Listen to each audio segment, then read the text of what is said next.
Retour dans Paris Direct, toute l'actualité cette fois vue du net, c'est comme chaque soir un œil sur les médias avec Karim Yayaoui. Bonsoir Karim. Bonsoir Raphaël. Et on parle d'abord du retour de Nicolas Sarkozy qu'on a vu aujourd'hui déjeuner avec François Fillon. Un retour, en tout cas devant les caméras, qui arrive à point nommé, évidemment en pleine crise à l'UMP. Alors on en parle beaucoup, pourtant ce matin c'était plutôt du suicide en direct qu'on parlait sur le site du Figaro et à la une du Figaro. Un petit peu plus tard on allait découvrir un tweet un petit peu désespéré de Benoît Apparu, un proche d'Alain Juppé, qui tweetait un nouveau courant pour l'UMP, la droite morte. Alors c'est vrai que depuis cet après-midi on voit surtout Nicolas Sarkozy.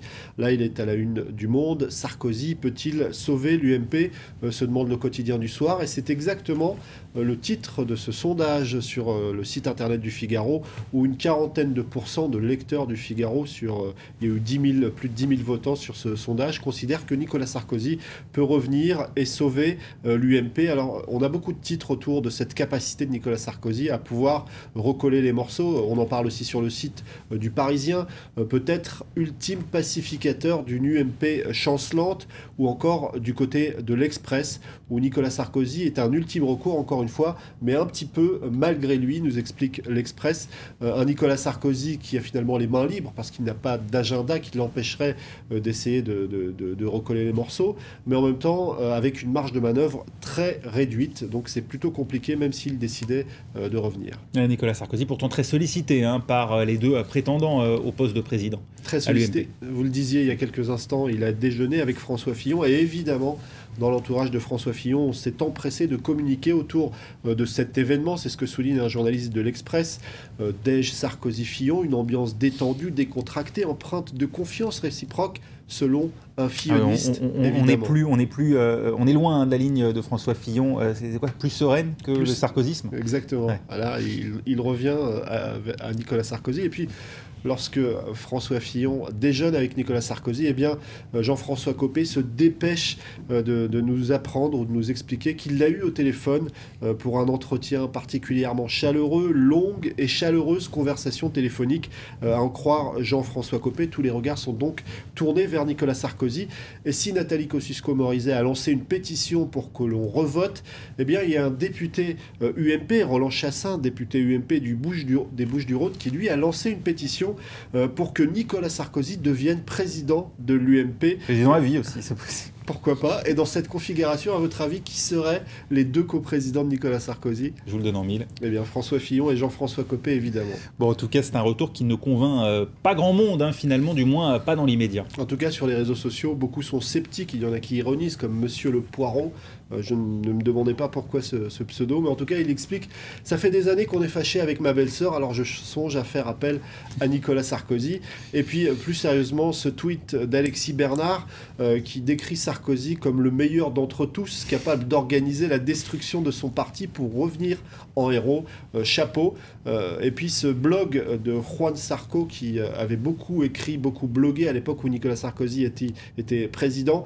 Pour lui, c'est vrai que c'est peut-être la chance de Nicolas Sarkozy, une chance pour Nicolas Sarkozy de revenir, mais pour lui, finalement, il est déjà revenu.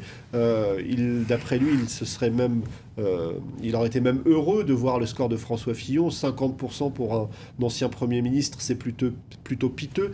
Mais là où Nicolas Sarkozy ne s'y attendait peut-être pas, c'est que la bataille soit aussi féroce et que les dommages collatéraux soient aussi importants. Oui, on évoque une image subliminale, celle-là qui n'est pas passée inaperçue à la télévision. Alors c'était sur France 2, une journaliste évoque en plateau les Restos du Cœur et puis le spectacle des Enfoirés qui rapporte chaque année de l'argent à l'association fondée par Coluche. Mais au moment, voilà, on découvre les images, regardez. Ensuite, il y a 15% qui sont récoltés grâce au spectacle des Enfoirés, Michel, il y a eu une image subliminale de Jean-François Copé et de François Fillon. Évidemment, c'est une erreur technique. Pardonnez-nous. On s'amuse en régie apparemment, on s'amuse en régie. On explique que c'est une erreur. En tout cas, du côté de France 2, on n'a pas franchement apprécié. Un rédacteur en chef a tweeté toute sa colère en jugeant que c'était inacceptable. En tout cas, on a du mal à imaginer que ça soit complètement le hasard. En tout cas, ce chaos à l'UMP a fait beaucoup rire Karim sur Twitter. Alors sur Twitter, on continue de se partager ce genre d'images avec le logo de l'UMP détourné. Ce n'est plus un arbre, mais un champignon atomique qui l'a remplacé. Et puis cette affiche de Mission Impossible Impossible, sauf que là il y a une petite différence de scénario parce qu'à Mission Impossible ils y arrivent quand même à la fin. Et puis ceux qui connaissent les chiffres et les lettres, le compte est bon version Juppé, Copé, Fillon. Ça fait beaucoup rire, on a partagé beaucoup d'images, je vais pas toutes vous les montrer. Aucun des trois peut postuler au rôle de Bertrand Renard. Hein. Aucun des trois ne peut postuler, c'est clair. Merci Karim, c'est tout? Attendez, je vais quand même finir sur une information capitale. Oui. Michael Vendetta qui annonce qu'il ne soutient plus le parti. Michael Vendetta, vous vous souvenez de lui? Il avait fait beaucoup parler de lui, ce jet-setter qui expliquait qu'il quittait la France parce que François Hollande avait été élu. Finalement, il n'était pas parti, mais apparemment, ce grand penseur de l'UMP trouve qu'on en fait décidément beaucoup trop. Et puis, comme quoi, tout ne va pas si mal pour l'UMP. Au moins, une bonne nouvelle. Voilà, une bonne nouvelle dans cet océan de détresse. Et puis, finalement, certains considèrent que c'est même une journée comme les autres du côté de l'UMP. C'est ce que tweet Laurent Mimouni. Je vais essayer de vous montrer son tweet. Ce n'est pas celui-là, mais celui-là. Finalement, c'est une journée comme les autres. Comme tous les lundis, Jean-François Copé est élu président de l'UMP. Oui, finalement, lui-même n'y aurait peut-être pas rêvé. Deux élections à l'espace d'une semaine. Jean-François Copé, qui doit être aux anges ce soir. Merci beaucoup, Karim. On vous retrouve plus tard, tout de suite sur le net. Nous, on se retrouve juste après. Restez avec nous.